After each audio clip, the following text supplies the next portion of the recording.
There you go. Unmuted now. Sorry. Haaland gang. There you go. Haaland Okay. gang in the chat. Haaland over Salah gang. Who's with us? I think the Yeah, audio just should be all good. Just let let us us know, know in the guys. chat. Yeah, Yeah. PC George had unmute. I think we should Unmuted. be Yeah. good. Yep. Sweet. All right. What's good, people? I'm your FPL thinking cap Benji, and welcome back to the Peer Pressure podcast. I'm joined by my two co-hosts. First with FPL Stock. Stock, how you doing today? Good. I'm really excited for this pod once again, getting to meet new guests every week who are, really liked and really great managers in the community. So I'm grateful and very excited. And we're also joined by FPL Kayman. How you doing today, Mr. Kayman? I'm good, mate. Thank you. FPL wise, I could do better, but I'm good in life in general. So yeah, I'm really excited for this one. Sweet. And today's guest, as always, is an elite manager. He has 6 top 5K finishes, 4 top 1K finishes. He's actually the main FPL correspondent for The Athletic, where he writes some fantastic articles about Fantasy Premier League. Let's welcome FPL Salah, aka Abdul Raymond. How are you doing today, ma'am? Yeah, I'm good. Thanks, Benji. How are you doing? You alright? Yeah, not too bad, not too bad. Honestly, I'm pretty happy with how things went. I'm happy football's back, and I'm excited to get into it. Kayman, if you want to just go to the Patreon page. Yep. Cool. Yes, guys. So we have also launched our Peer Pressure Plus Patreon, where you can access extra content from us three, as well as enter into our private Discord server. You can get custom team advice through our weekly Q&As and much, much more. The link to that is in the video description. We'll be launching a bunch of extra content tomorrow. So this is really the best time to sign up and get that full peer pressure experience. If you want to move into Abdul's team first, how did you feel you went in Gameweek 1? I think I did quite well. I got 62 points. And I think across the board, I think if you got in Gameweek 1, if you got about 50 points plus, I think it was a decent game week. I was happy with my picks. There's not really one player in my team where I'm thinking I regret that pick, or I should have gone this way. I was really happy about Thiago, because 6 million forward, played 90 minutes and got confirmed on penalties, and he obviously scored the penalty as well. So yeah, really happy with it. It's a really good score for Salah teams. I haven't seen many Salah teams do that well, and that would be 62, right, with the extra point for Bob Sanchez, the goal. Yeah, I was 62. Yeah. Yeah, I think obviously the main difference in my team was the double Spurs defense and Thiago. I think they got me the extra points over like typical Salah teams, I think. Yeah, it's a really good team. Thiago, talk to me about Thiago. Obviously, a lot of people in that price range went full Krug, but he did take the pen. Did he get 90 minutes? He did, yeah. He did. Yeah, that's really solid. And 6 mil, that's great value. But obviously Brentford not looking amazing, but still, if you're getting a 90-minute man pen taker for Brentford, who historically should stay up, right? It's really good value. What's your thoughts? What do you think of the team? For me, the one stands out is obviously Thiago is a big differential. I would want to know, obviously, what made you go there? Is it because of the new talisman, probably, pens, and the budget? I'm assuming. It was the budget, and the only two options in that price range were Fulkrug and Thiago, and I just think with the thing that's going on, the situation at Brentford, I can't not see Wissa playing there again. He's kind of down tools. I think he's deleted all his Brentford photos from his social medias and stuff, and kind of similar to the Isaac situation, right? And Brentford haven't really been linked to any big signings. The signings that they have been linked to have been kind of young prospects. So for me, that kind of indicated that he's going to be the main man, and if they do sign any other forwards, it'll probably be back up to him. And I was pretty sure, I spoke to a few Brentford fans, and I was pretty sure that he was going to be on penalties. I was kind of maybe 85-90% sure before the deadline. I just thought at 6 million, he allowed me to kind of get a decent defence and also kind of anchoring Watkins and Wirtz as well. Who that was two players I really wanted. I kind of toed and froed of downgrading one of them and upgrading Thiago, but in the end I just went for it. So What do you think about Wirtz, by the way? Obviously, his performance wasn't great, but I think obviously he still plays in one of the best attacks in the league. Are you? I know you're a more patient manager. Is he someone you're looking to sit on, basically? No, I mean, look, it's one game, so I'm keeping the patience with him. The only way I would look to sell Wirtz is that if his minutes became a worry, like if he came off before 60 in the next game against Newcastle, and there was a possibility of him possibly being benched in an upcoming game, which I don't see.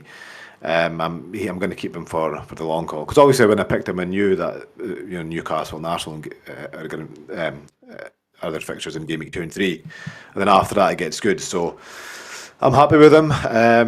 Obviously not happy with the 2 points, but it's his first game in the Premier League.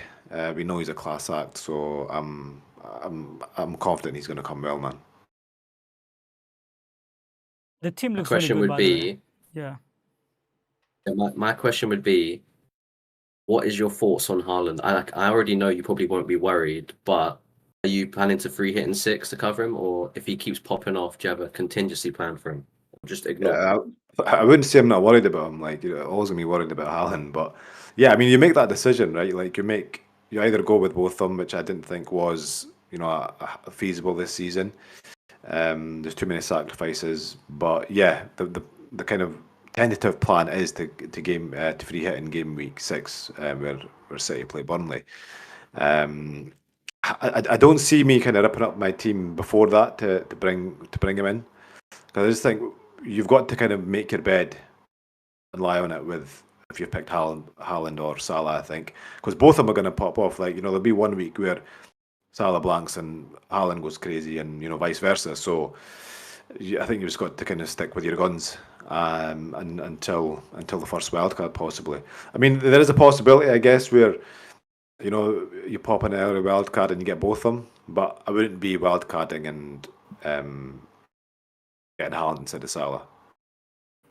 And in terms of your Game Week 2 team, Paro versus Anderson, I heard you on the Fantasy Football Hub YouTube channel. By the way, guys, go check it out. Yeah. I saw Abdul did a video today about his team, and he is starting Paro currently over Anderson.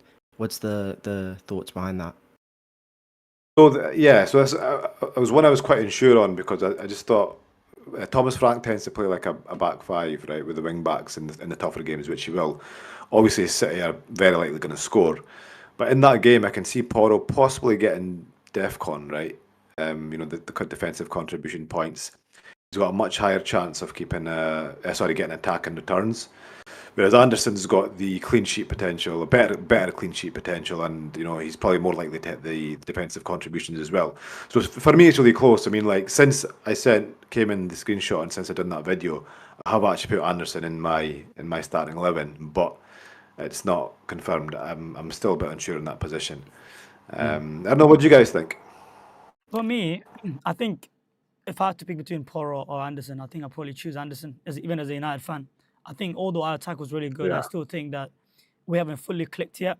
I'm a United fan, by the way, Abdul. And I watch, obviously, religiously. I think we have quality talent, individual players. I don't think they've collectively come together yet. Like, you can see Cunha trying things and giving it to him more, but that instant link up, I don't think is there yet. I know we created chances versus Arsenal, but it wasn't big chances. Like, it wasn't quote unquote big chances on paper as well as from the eye test. So one of the biggest chances I think that Cunha created by himself is literally dribbling past 4 or 5 players from midfield and diving all the way. And obviously that shot didn't have much power in it. I think I'd probably start Anderson because he's playing at home, number one. Number two, he's playing an attack or a team. I guess there's a lot of question marks around it. And even if he was to concede, I don't see him conceding more than 1 goal. Whereas I do see City scoring a couple of passovers. So, I mean, I kind of agree, but I thought United looked amazing, honestly. Like, I thought they were very unlucky not to score, unlucky not to get a penalty. I'm quite enthusiastic about their kind of hopes and their prospects this season, to be honest. I think they will probably put a few past Fulham. I hope so. That's where I was about to come in and say, I'm like, I feel privileged. I'm in here with 3 United fans, and I'm personally very hot on United assets after that performance. I have not seen Arsenal concede 22 shots on their goal and be reduced to, I think, 0.2 XG in a long, long time. And I just think if you add Seshko in the mix, a big box presence, someone who can draw defenders away from Mbumo and Cunha, and enable them to cut inside, shoot, or go to the right of the defender, cross it in. I don't know, man. I think United's attack's going to be great this season. What do you guys think collectively? Great fixtures coming up as well. I think once we figure I it out, agree. once we figure it out, and obviously if it starts clicking, yes, arguably we are top 3 attack in the league. I mean, I'm not sure how good Sesko is, but I know how good Mbimo and Cunha is. And if they start to click together and they're lethal in their finishing, look, Mbimo, like his finishing wasn't there, but in terms of work rate, in terms of being hungry to be able to get the ball and create something, was there. Same with Cunha, they really played well individually, but I just do think that they may need a bit more time to be able to get that chemistry up. And I'm personally like, I think as much as like I want to be excited, I still think I'm not sure if Amarim is the man. I'll be honest, I'm not sure if he's the man. Yeah, what I would say is that I like to see the next game because I thought one thing that needs to improve from previous seasons is our home form. We need to be dominating teams at home. 60% possession against Arsenal is a very, very good sign, and the other stats that you were talking about. So I need to see that away from home as well. And if United go and bash Fulham, I think we will be the hottest team in terms of FPL prospects in 3. I think a lot of people are going to look to hop on Acuna, Bumo, Bruno, even a Dorgu. And especially for us, no Salah guys who are free hitting in 4, you miss the City game, then you're getting Chelsea, Brentford. I can't remember the other fixture. I think it's Sunderland in there as well. Yeah, so it's really good. It's a great run. I mean, they're potential captaincy shouts for someone who has Bruno. Have you thought about that in 3 and 7? I thought about the Bruno captaincy. Yeah, I think like that was one of the kind of thoughts when I started with Bruno, is that he is a good captaincy shout in 2 of the game weeks. Obviously, it's kind of one of those where when you started with him, it was like you weren't sure how United were going to be, but you know what? You know, however poor United are, like Bruno's always there. Like he's a 90-minute man. He's on penalties, and we knew that with the new DEFCON rules that he was going to be good for that as well. I think he missed out. I think he got 11, didn't he, against Arsenal? A bit unlucky, but yeah, I mean, he's a great shout, man. And I think, like, from what we can't take too much from one game, right? But I think a lot of people had high hopes for United with the team they've got, and they showed that in game week 1. And if they do continue to play the way they're playing, then Bruno's going to be, you know, a fantastic pick. Probably, you know, that first season he came in and I can't remember how many goals and assists he got, but I can see him kind of, you know, matching that type of like that goal and assist ratio of, you know, getting the goal or assist every other game almost. Yeah, Kayman, if you want to transition to the premium side, I think it's a good talking point. Obviously, we're on Bruno, talking about Bruno. In 3, it looks like he does have the standout fixture with Burnley at home. The other options, obviously, Salah is away to home to Arsenal. Haaland has Brighton. Let's see how they look against Everton this weekend. And yeah, and 7, Bruno also has a really good game as well. And the good thing about for me with Bruno is DEFCON. If he can hit DEFCON in easy fixtures, which he has shown he can last season, you're also getting that +4 potential on captaincy, when you already have high routes to points with all the set piece share, dead ball share, bonus, he's a bonus monster, now you have DEFCON 2. I think we have to really consider Bruno as a captaincy option this season. Kayman? He created the most chances in the league. I strongly disagree. I don't think Bruno could be considered a captaincy shout. I just think he's playing too deep to be considered. Because if you're looking for now I'm being honest, like then you're just captaining for like hoping for a penalty then, because the chances of this man getting involved with assist or goal is quite slim from open play, anyways. Who'd you captain in game week 3 then? Have you got Bruno? No, I don't have Bruno, but I'm looking at Cunha and Mbimo. I think if I had to it's not ideal captaining a player that doesn't have pens, but I do think Mbimo offers more risk to points, even without pens. I'm seeing him quite involved with the set pieces. I mean, he does take quite a few corners from the right side. So I do think that if I had to pick one, potentially I'll lean towards Mbemo now, but I want to wait and see the Fulham game before I do give my final verdict on who is a better asset between Cunha and Mbemo. I think those two are probably a better option than Bruno, although Bruno has the pens. I just think it's been too deep. The thing is, though, with him playing deep, like he's going to get more of those defensive contributions, and he's got the penalties as well. So I mean, he just needs like he can get one assist in a game, right, and end up on 10 points. Like if he gets an assist, clean sheet, and then the DEFCON points and 3 bonus, like because he's good for bonus as well. Like you've seen last season, he picks up 2-3 bonus with an assist. But I think this year will he's change. just that type of player this season. But I think this year will change. Cunha is also good for bonus points. I mean, he does a lot of stuff on the pitch. Yeah, that's true. He was really good at Wolves, but I don't know how he's going to fare at United. But yeah, it's a good point. Cunha was amazing at bonus points for Wolves. You're right. Yeah, and I think Mbemo also has to do quite a lot of work in midfield as well. I think it's just the way Amarin plays. It's a collective thing. I know Bruno's playing in the more favourable position to get the DEFCON points, but if you're captaining a player, you don't want just DEFCON points. You want the open play threat as well. I think the number one thing we look at is the open play threat more times than if someone is on pens or if someone's getting DEFCON, right? Yeah, I think he has that though. I think even in the deeper positions, like he's the one making those forward passes, and yeah, I don't know. I still think he has, even playing deeper, he still has the kind of the offensive threat as well. Bruno Fernandes Bruno Fernandes created the most chances in the Premier League last season. Palmer was behind him in second. And I mean, Bruno last season was playing with guys like Haaland, Xerxes, Mount, Garnacho. We're talking about Mbeumo, Cunha, and obviously let's see what Seshko can do, but we've seen what Mbeumo and Cunha can do in the Prem. Bruno's chance creation is not going to go down, in my opinion. And I think if you put better attackers in front of him, I think he'll get more assists than he's probably ever got. The goal threat obviously comes from pens, but I don't really, in easy fixtures like Burnley, Bruno's not going to be sat deep. He's going to be sat on the edge of the area. Bruno and Cunha can cut the ball back to him.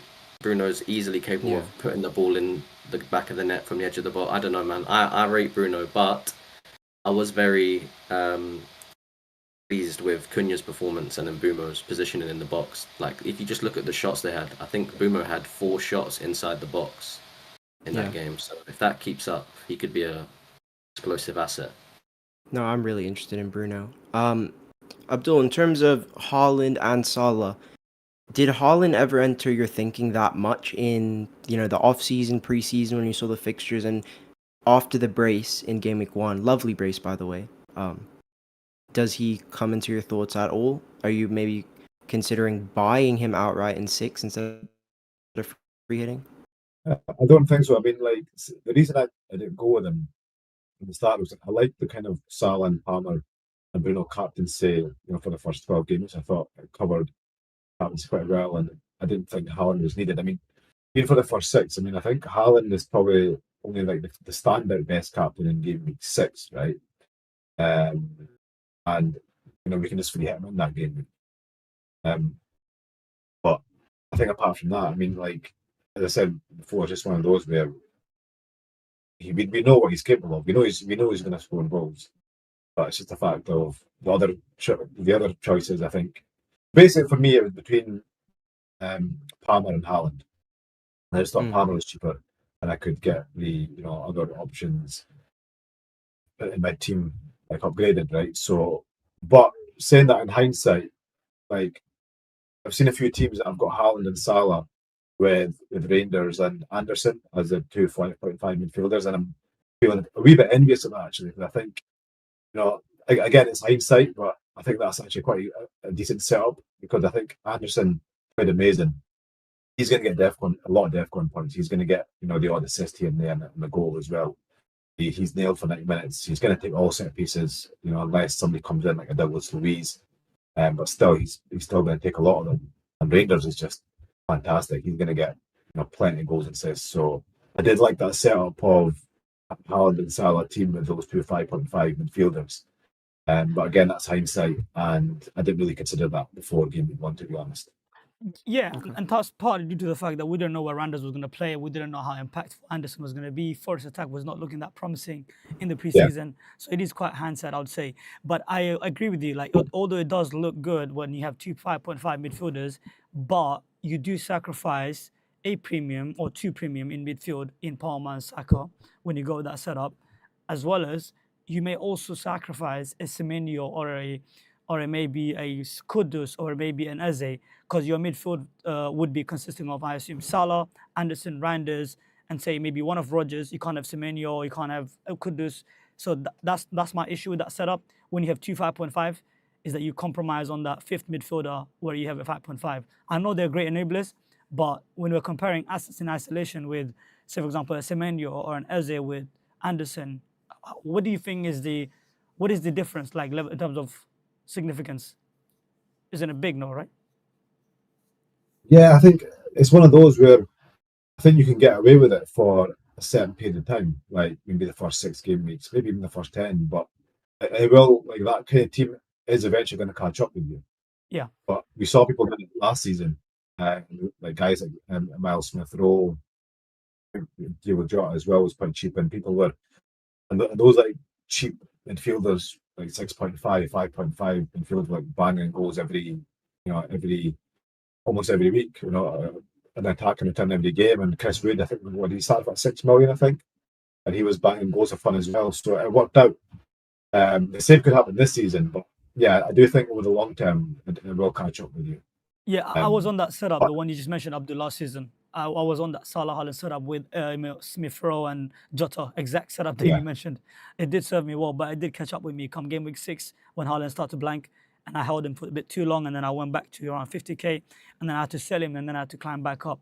But I think you're right. It will eventually catch up because you have to nail those enablers, and there are very few of them correctly, and you have to be on them at the right time because they're not going to consistently give you those points that you 100%. expect.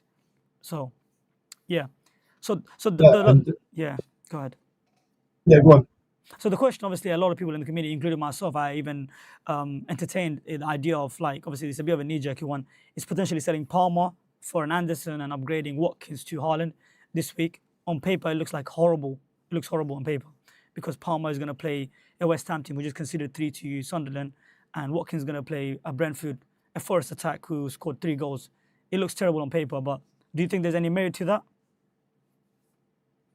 No, not this week, man. No way. Like, I mean, I can see that possibly being like a double move you can make in a few weeks' time, possibly. Like, if Haaland and Salah are both like banging goals and Palmer's blanking, but not this week because I think we're making decisions off like 1 game week, which I don't think is very wise. And I think Watkins is a fantastic pick this week. Which was, I mean, Villa were poor, right? But again, one game. He did have a few chances in the second half. That's not a move I'd be looking to make this week, but I can see that move possibly being popular if Palmer keeps blanking and Haaland keeps scoring. Yeah. Stock, I know that you personally have been looking at this Salah plus Haaland structure.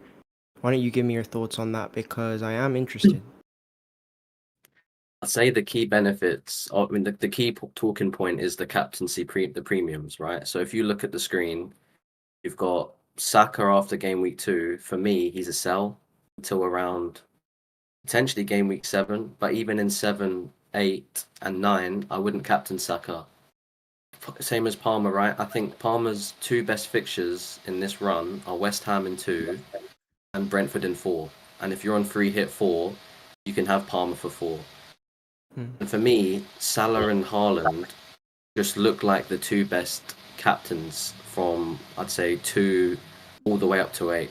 You could argue Bruno in 3 and Bruno in 7, but outside of that, I would say it's dominated by Salah and Haaland. And I just think you can also just, I don't know, man. Saka without pens, does he justify 10 mil with his injury last season? We're all saying that he's not going to be on pens, but we need to see the pen first. Like, I understand the sources people are saying is credible, but it's not an A-tier source. Nobody can convince me it's an A-tier source. A-tier is David Ornstein, Fabrizio Romano, nobody else. Maybe if you want to include guys like Ben Jacobs, who have had a very good summer. but it's not an A tier source. So in my mind, with Gyökeres's low minutes, I still am considering Saka personally for my own team. I own him in 2, so I'm looking at him for cap. But long term, yes, if he is not on pens, that's going to impact it. But I wouldn't be taking the word of a news article who I've never seen anything from as a factual source. I'll ask you guys, right? Game week 3 to game week 8. When would you captain Saka or Palmer over Salah or Haaland if you owned them both? I wouldn't. Don't think I wouldn't so. be. I So wouldn't don't you be. think that I don't Game think I week do. 3 to 8. in week 3 all the way through to 8, I know Palmer has Sunderland in 9, so that's obviously the entry point that you'd probably look to get him in. And if you wanted to captain him, but even in 9, Salah has Brentford, and if Brentford still look poor, you could argue Salah's probably a better captain if Palmer keeps putting in these poor performances in terms of output. So then again, that's even controversial. But I'd say 3 to 8, would you captain Saka or Palmer? No. No. So don't you think there's an opportunity to just get the 2 best captains in the game and probably be maybe ahead of the curve structurally? Roll some free transfers. Yeah. Just something I'm looking at. I think it's still risky because I think Palmer is still, a top 3 FPL asset. Like, I still think he is the best FPL asset after Salah and Haaland. And just because you're not going to captain him, I still think he's well capable of getting plenty of goals and assists over that period. But yeah, I mean, there is an argument there. I think that's why a lot of people have actually done that. Managers as well, they've gone for Salah and Haaland and not gone with Palmer. But yeah, it's just, I mean, it's if you're going to do that now, like for example, you do that this week, you're taking a hit, right? And if you do that next week or the week after, you're still going to be using 2 transfers. I just don't see. Yeah, I just see it being quite a risky move using 2 transfers to kind of swap around. I think if you started off with no Palmer and Salah and Haaland and that structure I was talking about, the 2 5.5s, and you're laughing because you're in a good spot now. Haaland looks like he's on song. Well, we'll see who has the last laugh, right? Like Salah could bang 20 points, and we're all in the mud. All us Haaland guys are in the mud. It could be Haaland hat trick again, and the swings are going to be crazy this season. So even though us Haaland guys, no Salah guys have done well, I'm not looking at 2 and 3 with any certainty because I know what Salah can bring. I mean, come on. Like, I understand what you're coming from, Benji, but the way that City team's playing with how much quality they have around Haaland right now, just to purely service him, in the likes of Turkey or Reinders. I mean, even now that Oscar Bob is back, we saw how talented that kid is. Like, if he stays healthy, that team is literally designed to service Haaland. And obviously, Yeah. one game sample size is not enough for us to draw any conclusions. Even myself, I would want to give myself another week, although the price rate changes could impact other moves. I still think it is worth to compromise on that 0.5 million saving, because right now, if one player goes up 0.1, it's basically 0.5 because you can't use that 0.4 million anywhere else until, say, a couple of game weeks down the line. But I think it's just that I want to give myself one more week before I commit to Haaland/Salah structure, because it is a big commitment.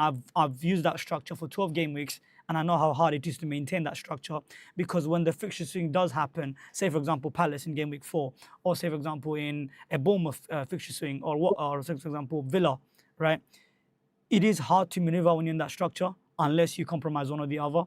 So it is essentially, the way I look at it is, be sure what you're giving a commitment to. It's basically a marriage when you're going into those 2. Because to get into that is 2 to 3 transfers. To get out of it is also 2 to 3 transfers. Because you're not going to have 7 million stuck in your bank, because then you're losing, you're not utilizing all your budget, essentially. So I think if your people are, even myself, I mean, like I was really frustrated with the week that I had, and I was considering -4 or whatever for Haaland, but I just looked at myself, I slept on it, and I thought, no, I've experienced owning this Salah Haaland draft. It is good for you, but it could be good for you for a period of time, and then it's no longer good for you. So I'd want to give myself one more week, and for the viewers that are listening, give yourself one more week to be certain of that you want Haaland/Salah structure or one or the other before you commit to it. And what I would say with Haaland is the main questions me and Stock were getting is who's servicing him, how is he getting service, will he have the chances? from the first game, and that's only one game. Let's see 2 and 3 and 4 how he progresses. But 1.99 xG in 73 minutes is very, very impressive, don't you think, Stark? Yeah, and I think the only way's up, personally. I know Wolves is arguable. I mean, I think Wolves is a very targetable fixture, especially for Haaland. But what I would say is we didn't really see much of Ait Nouri in terms of his creativity overlapping. It was more so Doku, so he was a bit more reserved. I think that you can see a lot more chances created for Haaland when Ait Nouri has a bit more license because we know his quality. Yeah, 100%. I agree with you. Do you think people are And underestimating Spurs, by the way? Sorry, Benji, to cut you off. Abdul, it's one question. Because a lot of people obviously buying Randers, which is the new hot. I mean, we both own him. So do you think people are a bit knee-jerking there, or you think it's justified to go there? And do you think people are underestimating Spurs as a team now under Frank?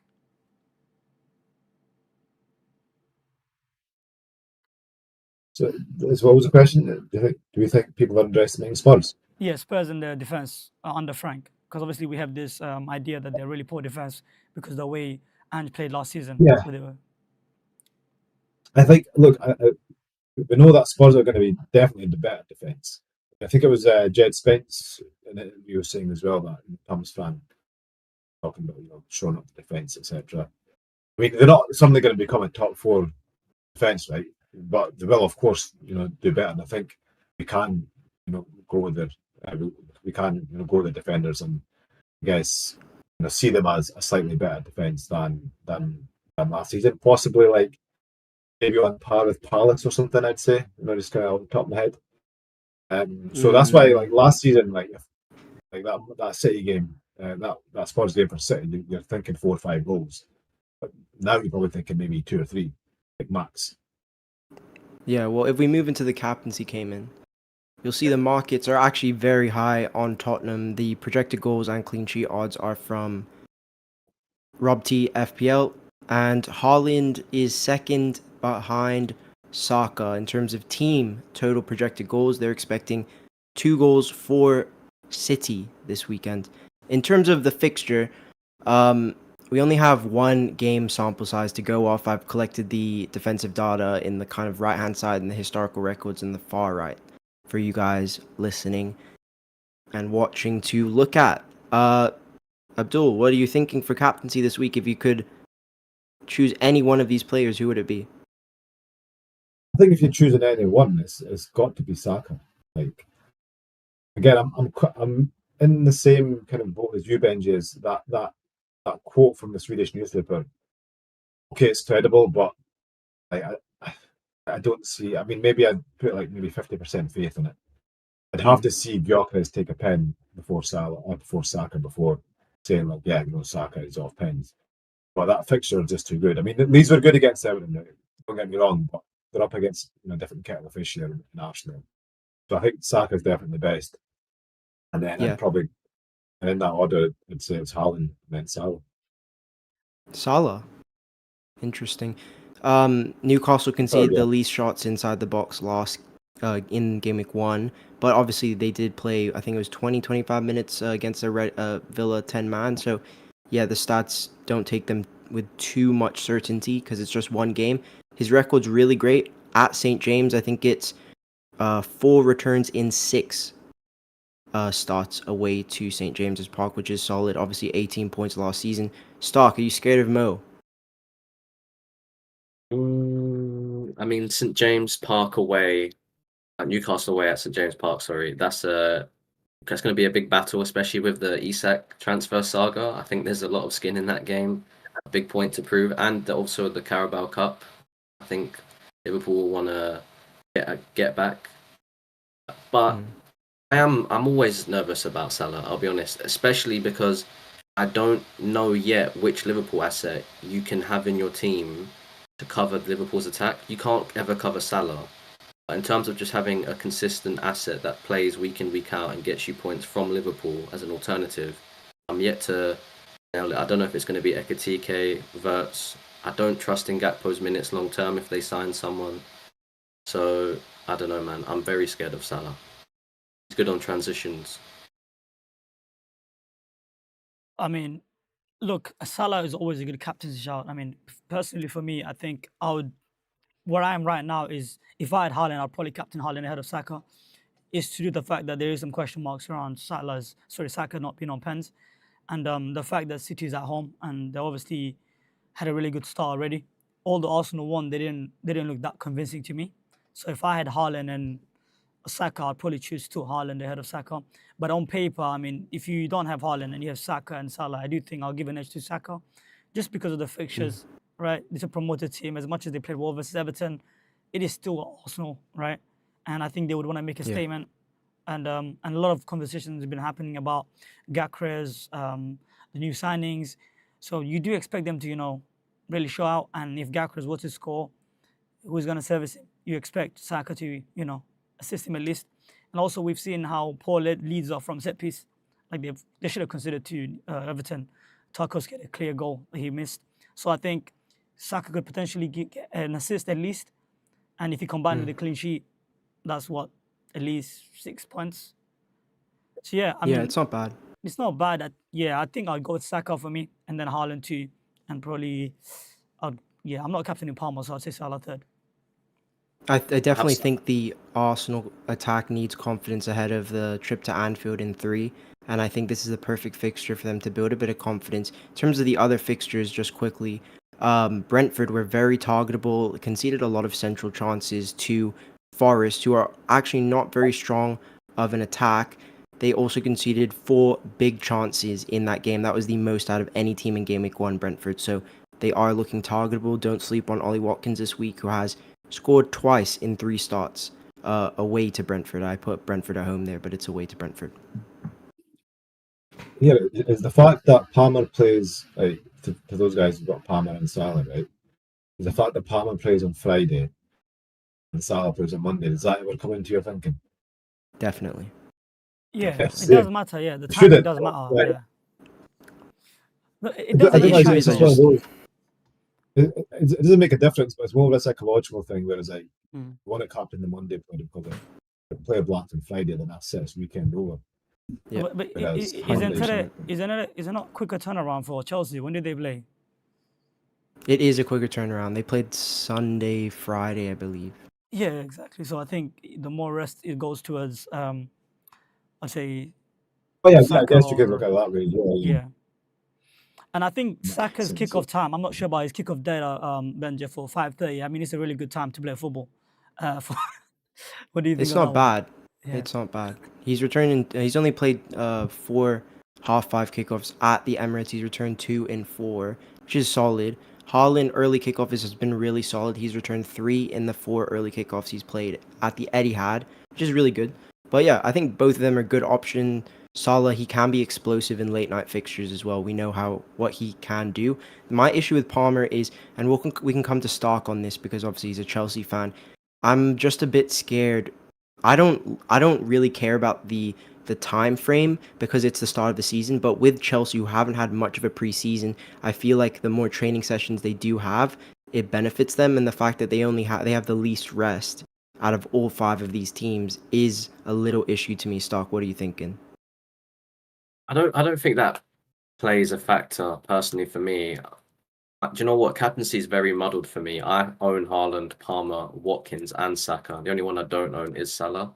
And honestly, I genuinely don't have a clue. I'm not nailed on any of them yet. I've got concern. I must be the only person who's not hot on Saka. I think Arsenal were really poor. I don't think it's clicking yet with Jokeris. Like, they keep running to the same channels. I just don't think the chemistry's there with them. And I thought Leeds' midfield and their defence looked quite good. I know Everton, they might have flattered them, but I'd have to see a big increase in Arsenal's performance and a lot of regression in Leeds for me to see, a 4-0, 3-0 thumping. Watkins. No, that's understandable. Striker, Haaland, obviously cool. Palmer. I mean, when was the last time he scored a goal from open play? Palmer? Months ago. January. In the Prem. It's been 7 months. It's been now, right? I guess something like that. Palmer has been found. That's in the Prem. As a Chelsea fan, I have a Chelsea top in my wardrobe with Palmer on the back. I love him. I absolutely love him. But against the back 5 against West Ham, at early kickoff, I don't know if you want to have your weekend ruined again from someone who's just. I think I need to see him just do it first in the Prem 2 or 3 games before I trust him with captaincy again. Yeah, I agree. that I makes agree. sense. He's gonna come good sooner or later. He's gonna come good sooner rather than Yeah. later. He'll Yeah, shut he the will. critics up. He'll shut the Absolutely. critics up for sure. Yeah, hopefully And Even he when he starts- doesn't I score, just- amazing. Go ahead, Kayman. Yeah, hopefully he's been figured out. It's my famous quote, by the way. Stock always reminds me, Abdul. I like to say he's been figured out in the Prem. So it just triggers Stock. But look, all jokes aside, I generally do rate Palmer as a football player. In terms of FPL, I do want points, and at the moment I cannot rely on him on week-to-week basis to give me points. So this is why I'm not considering him, or I don't have been having him in my shortlist for captaincy. As I said, Saka, Haaland, and Salah for me. Yeah, it makes sense. The last point I want to make on Saka stock, obviously you have concerns with Leeds as the fixture. I talked to Andy Martin and another Leeds fan, Mass, in the spaces yesterday. You were there. They said that Falk is very unlikely to go to a back five. I think back four setup is really, really, really good for Arsenal's attack because it's not going to be as deep. Even if Ampadu drops in a five, it's still going to be really solid. The number two thing he said is that they're not going to actively make one of their midfielders double up on Bukayo Saka because that's just not the type of manager Daniel Farke is. Even if Nonto is tasked with a little bit more defensive duties, if there's not a second man on Saka, I think he will have way more room to operate, and I think that's really beneficial for him. So yeah. I agree. The thing is, though, even if Saka, just lastly, even if Saka is on pens, right? I just think he's going to give his first pen to Jokeris regardless. What a Like, it boosts his charitable man, confidence. man. What a charitable man. My That's the goodness. kind If I of was to meet player this he person is. in Yeah, that's what I'm saying. I So tell in you that what. game, if they win a pen, Jokeris is going to take it, man. Like people are making memes of him in Timberlands. Like the guy needs to score and shut them up. Well, I want to see a bit of personality from That's Bukayo true. Saka. I want him to say, I don't give a fuck about your confidence. I need my confidence in a World Cup year where we're challenging for the Premier League title. I need to see that personality. What do you mean For we're? once, You're and- a United fan. No, he's in my team. He's in my team. What's Just going relax. on Oh here? my I God, need we to caught see him the 4K, guys. personality. We caught What's Benji going 4K. He's on? an Oh, Arsenal fan. He's a little jeez, Saka fanboy. Oh, This we guy's caught an him live. Arsenal fan. Caught by an No, you Arsenal guys fan, can't man. be. You can't. I can't believe you're still running this narrative, guys. It's no. Come on. Now, Let's Abdul, if you cut didn't know, this out. he Yeah? loves Saka more than he loves any other player in the league. So we do think there's a little bit of Saka- Arsenal agenda going on there. Saka is not that guy though, man. He is quite charitable. Like we've seen him swapping Yeah. penalties with Odegaard. And Yeah. I agree. He's gonna.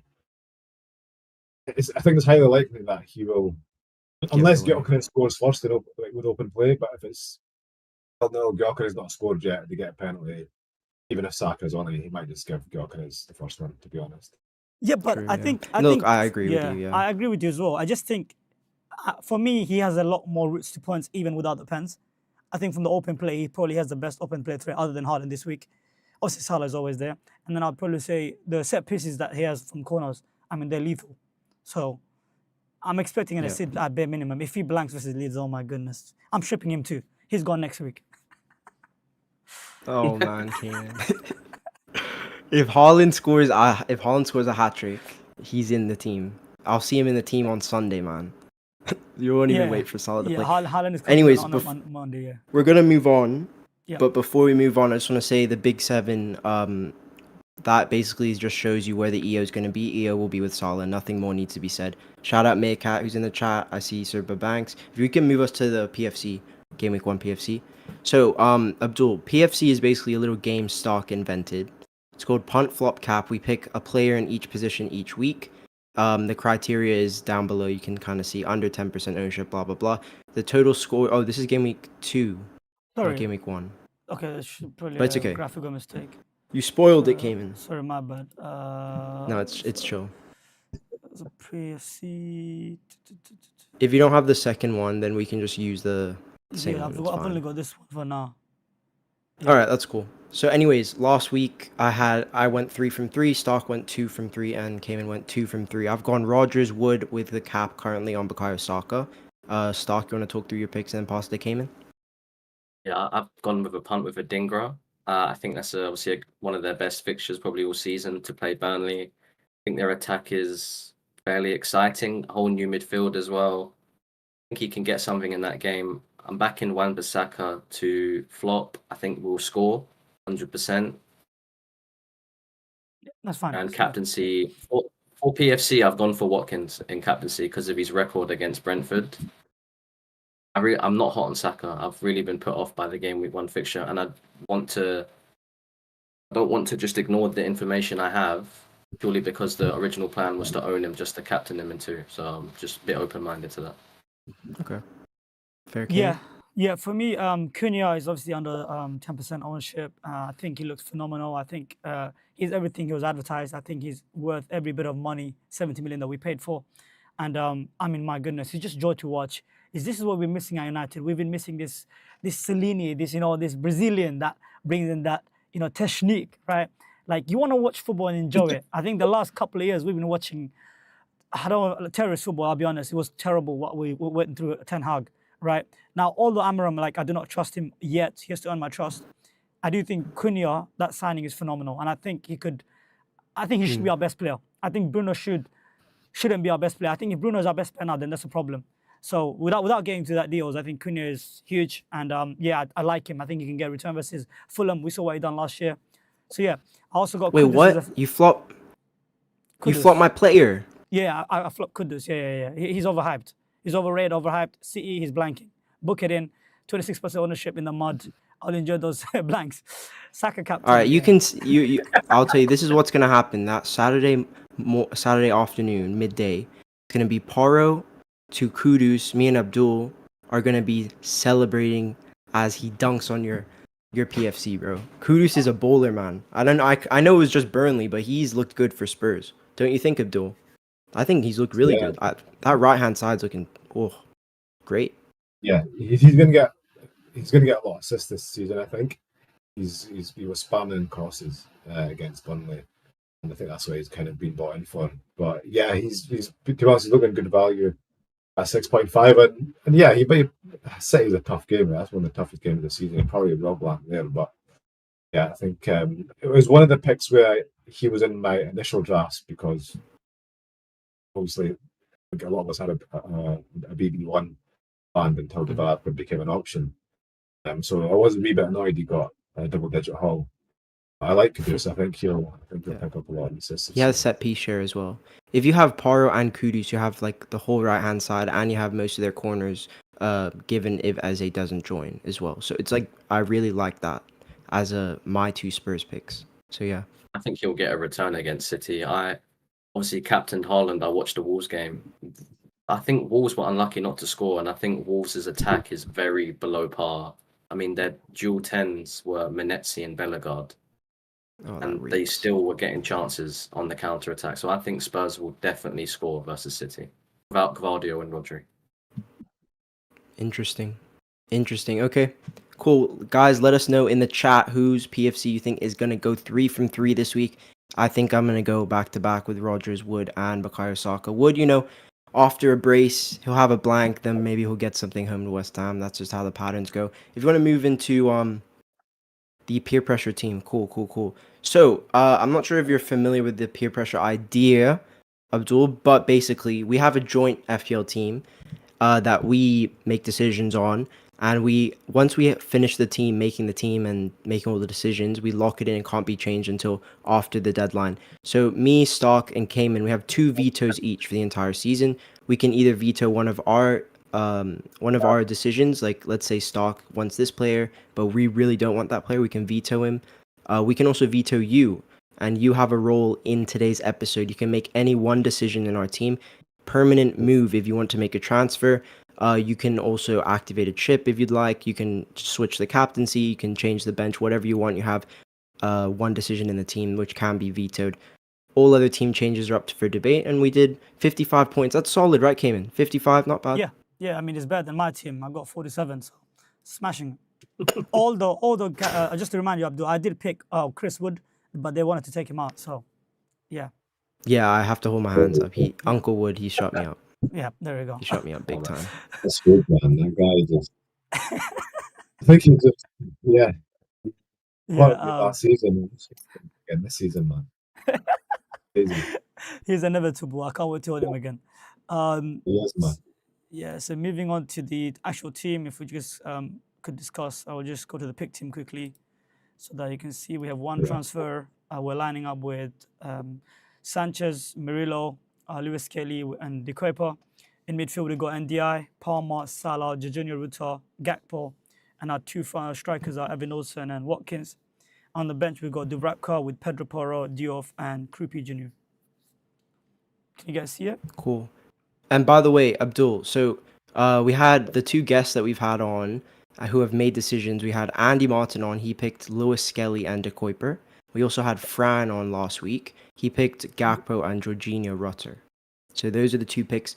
Those are the kind of guys you're competing with. Now, obviously, we're going to track decisions. So let's say you want to switch the captain. You don't want to make the transfer. You want to roll the transfer, whatever. Up to you what decision you make. In terms of what we should do, I would say, guys, I kind of want to play Dubravka over Sanchez. What are you guys' thoughts? Kayman? I don't mind that. I don't mind that, but I still What? think no. If I could, I don't mind that, but I do think still Chelsea defense is way better than Burnley defense. So I would probably say I would still start Sanchez ahead of Dubravka. But I don't think it's a terrible decision to start or suggest it. No, we're not doing that. We're not making that decision. Sanchez is going in goal. What are we talking about, Wiz? No, first. No, I That's think the- there should be conversation. You think Fulkrug is going to score against us? Bowen. Fulkrug. Bowen. Fulkrug- It'll be Bowen, bro. What'd you say, sorry, Yeah, Abdul? but I would agree, like, because it is quite close between Dubravka and Sanchez. Like, when it comes to these decisions, I score the clean sheet odds, and Chelsea are a couple % higher than Burnley right now. So I would stick with Sanchez and go for sure. Okay. Okay. Yeah, I think fair we need enough. to get rid of Lewis Skelly, man. Lewis Skelly is a problem. Yeah, he's a Wiz. problem because he got benched and Calafiori started ahead of him. So I don't know. And Abdul, he do you have any? scored. Yeah. But the thing is, Arsenal, don't you think Arsenal started both of their second choice fullbacks in that game? I don't know. Timber is definitely first choice. Don't you think, guys? I don't know what's How in much- Arteta's head. I've never even considered Lewis Skelly. I don't even know how much he is. It's 5.5. Wow. Yeah. Who told you to pick Lewis Skelly? Andy Martin. put him in. Andy Martin. Oh. Yeah, I mean, like, the thing is, You've got like, one transfer, so you he's a- can suggest something, you know. So I'd rather captain Palmer Watkins, by the way. we'll Let get to Abdul captaincy cook- later. Let Abdul first see what you suggest. I mean, I hate making a transfer in Gameweek 2, right? But I think I would maybe just risk starting Lewis Skelly just on the chance of having 2 or 3 transfers going to Gameweek 3 Mhm. on the off chance he might start, or you know what, even start Porro. Okay. Like, Mhm. I hate the idea of making a transfer in Gameweek 2. Mhm. Yeah. Like, I don't know where you'd move to as well. Possibly. Yeah, 5.5 market's dire. So Yeah. I think. Yeah, I think I'd still save. Okay. Yeah, I agree. Porro should be starting ahead of him. You can roll, and then you never you drop Ruta if he becomes a problem to a Reinders in like game week 6 or something when he plays Burnley. All of a sudden, you've unlocked a bit of money to maybe upgrade him to a Saliba or something. I don't know. I'm just spitballing. I think Gakpo. If we talk to any Liverpool fans, they'll tell you that Slot's lineup is in the air of what he's going to do. Is he going to go to the box midfield, drop Gakpo, or drop Wirtz? Right. So I don't even think Gakpo's nailed for a start. If there's going to be a transfer we use this week, it would have to be for me in the Gakpo spot.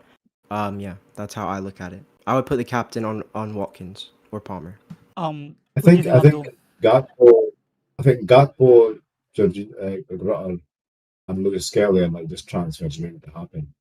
But I just think it's about the timing. I think until Isaac signs, I think Gakpo will be fine for minutes. Okay. If you didn't miss the price right, like if Rangers was, if we were doing the stream last night and Rangers had risen in price, I would probably suggest going Rutter to Rangers. But now that he's risen in price, I just think I'll just give it another week at least. Yeah. So Also, let's roll. Everton. Yeah. Roll. I don't know. I think Porro for Lewis Skelly, like Abdul suggested, They do that. and What I am start? open to dropping. Oro has to start over Lewis Skelly, man. Surely. Why? Actually, no. I get it. Because Lewis Skelly's gonna. I don't think he's going to start. Yeah, but if he does, it's basically you're gonna get a clean sheet. Like, Oh, it's a risk you're taking, isn't it? It's like, yeah, you know, you're taking that minutes risk. You can't. I mean, you can risk it. I mean, personally, I would probably start Porro because I'm a bit Okay. more of a safe manager in that sense. I like my expected minutes, right? But if you're a bit more of a Okay. maverick and you believe in Lewis Skelly starting, then I mean, look at the. I think that's the decision you guys need to make, like at the end of the week once all the press conferences are done. Yeah. Maybe got some clues in the We lineup. we things have like to that. we have to make it now basically because we don't touch the team Oh. outside of the pods. And the reason why I think we should start Porro is because we don't own any City. Yeah. So we're already in a position where City goals hurt us. Now, if you let's say a miracle happens, right? Porro gets an assist from a set piece or from in play, and they keep a clean sheet, right? We're gonna see Pedro Porro double-digit haul on the Yeah. bench, and we don't even own City assets. Why? We should be doubling down. We should be starting Porro. Yeah. Okay. From a minutes perspective, I completely understand. Yeah, I think and if you're I'm okay making with this, it. if you're making the decision today, then Porro. Yeah. Okay Okay. then. Fair enough. Alright. If you put Poro in, that's fine. I want to potentially talk about changing the cap for Mo. I would go Palmer or Watkins. I know. I feel Abdul's FPL Salah. Salah's his main guy, but I would have in Salah because I don't trust Palmer or Watkins personally. excuse me, Kayman. Mhm. If you didn't have Saka, who would you captain? Salah. And you're no way. Yes. You're Captain way. Palmer, bro. I would captain Salah. I would refuse to captain Palmer under any circumstances until this man figures out how to not get figured out. That's it. That's Oh it. my That's it, god. bro. You're Until he crazy, comes out of man. that prison, bro, he's locked up right now. Until he figures out a way to break that prison, he's not getting captaincy armband from me this season. He's not. I would go Palmer. I would go Palmer in I this would- team. I would- Palmer or Watkins. I would like to go Salah. Stark, come on. If you jump on my side, we outvote him. Bro, I'm looking at the Gakpo pick first of all. I think Gakpo won't start, and I think he's a minutes risk in both of these next games.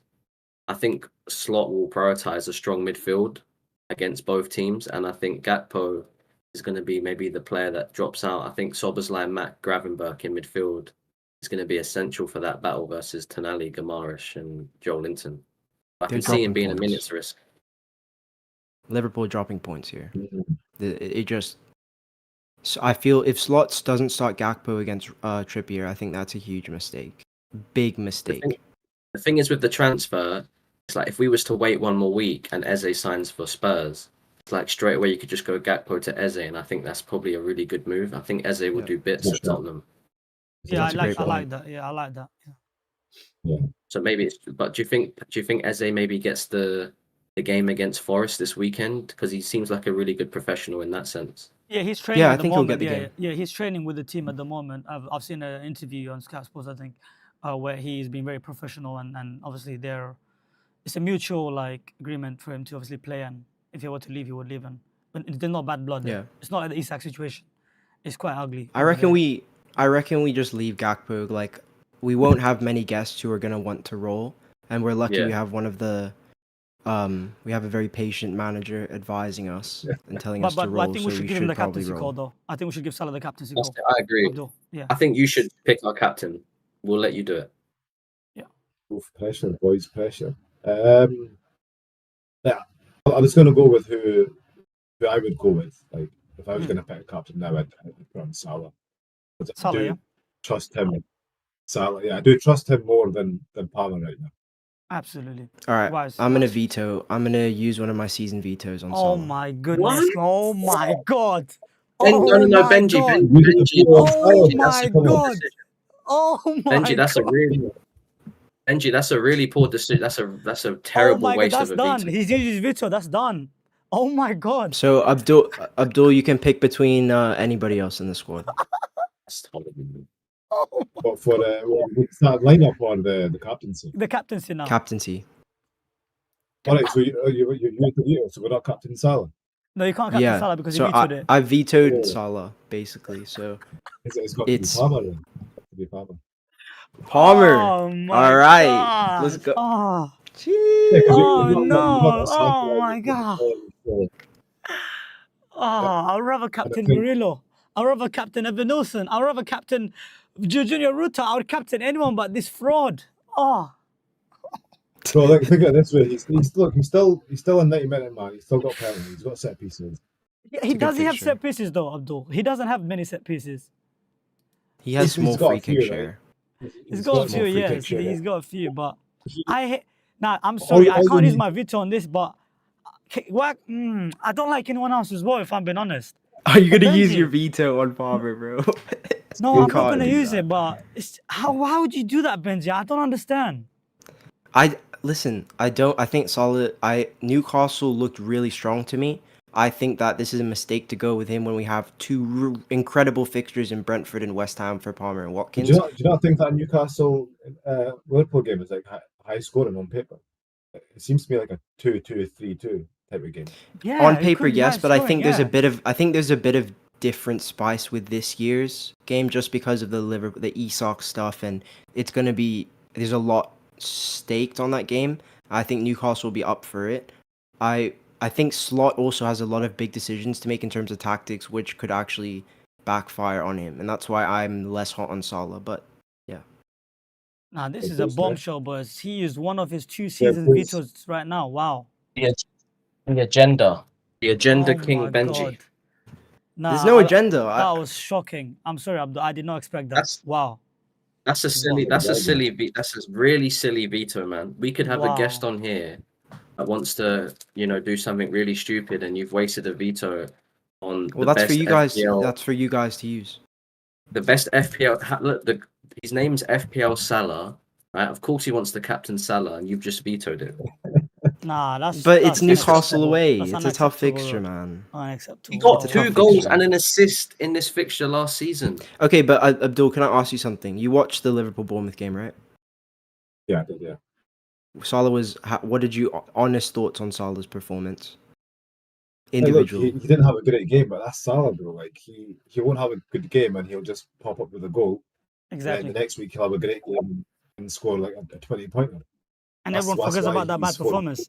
Everyone forgets about that bad performance. Salah has, historically speaking, he's always, more often than not, he pulls up a stinker, and towards the 80th minute or 90th minute, Yeah. he scores either a pen or a jammy goal that bounces off 2 different people.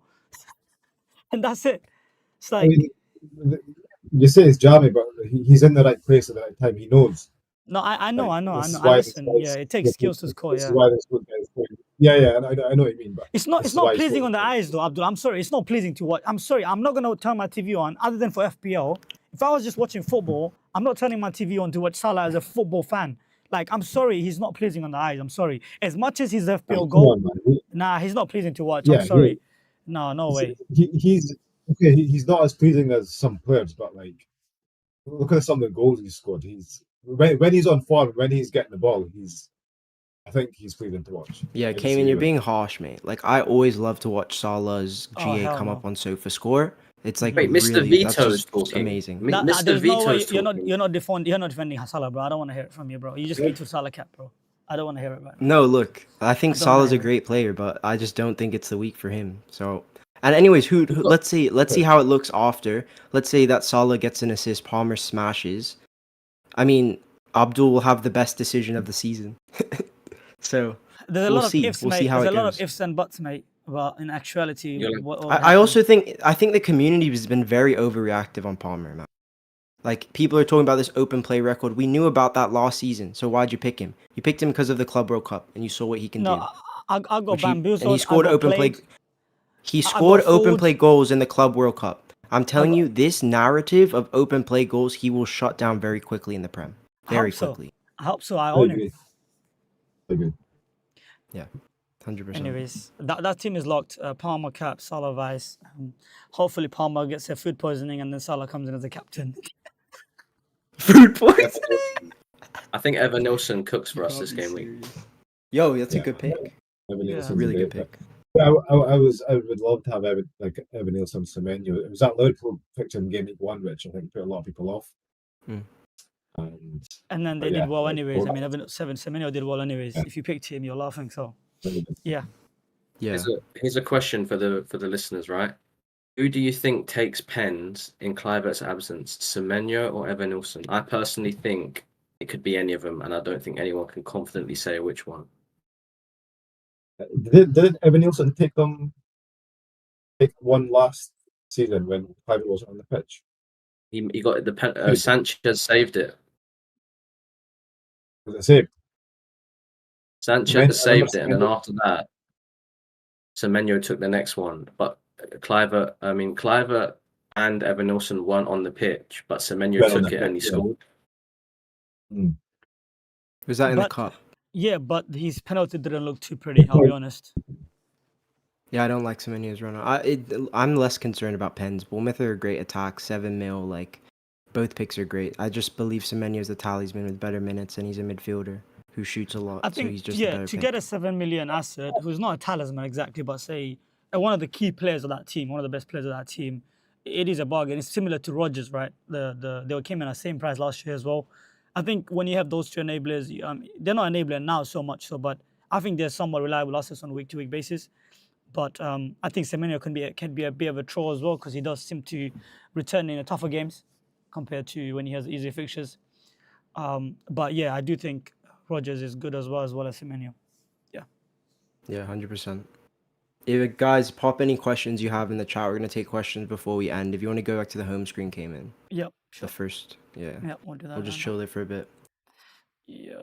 I think the biggest question people are gonna ask, because even I've had it in spaces, is should I bring in Reinders ahead of, in Game Week 2? And my answer would be no, personally. I think Tottenham, I don't see, Wolves was the money fixture. I think the next money fixture is, Brighton's a great fixture as well, but I think the next money fixture is Burnley in 6.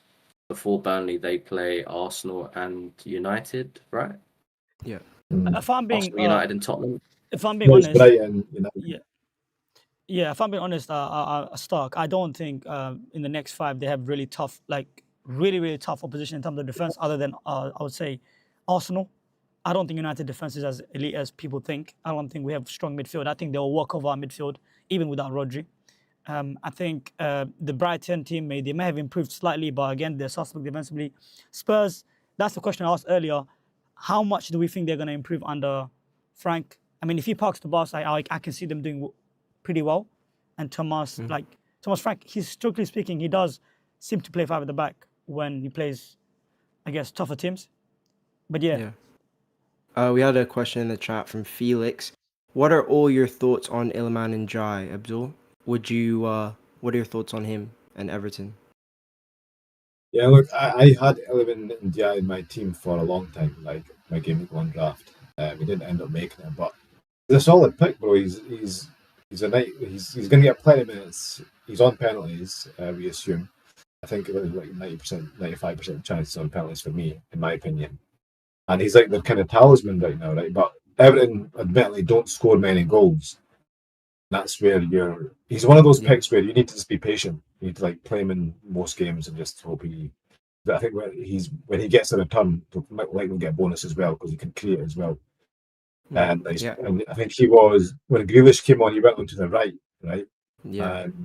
And Dewsbury Hall went into the middle. So I think we knew Grealish wasn't going to take his minutes, but we just didn't know where he was going to end up. So he's going to get assists from the wing as well. I think he's a solid pick. He's not a pick who I'm looking to buy right now, but if you started with him, then I think just keep patience with him. Yeah, I've got him. I'd agree with your stance on him.